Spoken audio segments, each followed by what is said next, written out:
Alright, today I'm going to be showing you how to put the tensioner without the special tool. We're just on a tight budget or a tight schedule. Now obviously you can tell that it's not locked right in with the special tool.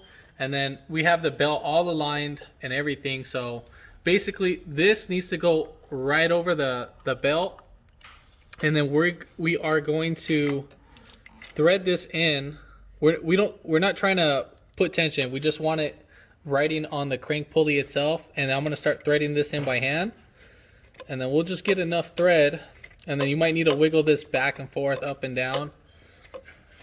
So we'll start off enough thread. All right, so cool. So you can see that it's on there, and then that you can see right here that it's not in its hole. So what I'm going to do, as you can see right there, it's on the belt, that we're going to go ahead and put some pressure. Obviously I have the bumper missing from this because we just did the motor swap, but I saw that there was no videos on here for this, and I thought I might have made one for you guys so it could be easy for, I know obviously other people is going to be here, but I'm pretty sure you can get a tool or a pry bar and get it right here, just enough with the bumper even being here too as well. If not, you can probably maybe put like a piece of wood or something right over here. We just need to pry this, or you can probably pry it from up here, but obviously you're gonna have to take off the wheel and stuff. So all right, so I'm gonna go ahead and show it. So right here you can see this.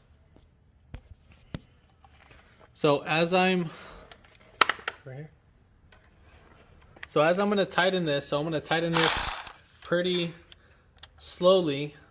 I'm using an electric ratchet, but you can use a manual one. So I'm just trying to tighten it to where I get it snug, and then pretty sure you can do this probably by hand if you release some tension. But in my case, since I have my pry bar, what I'm going to do is I'm just going to pry a little bit on the tensioner itself, just barely, and then we will work it just like that.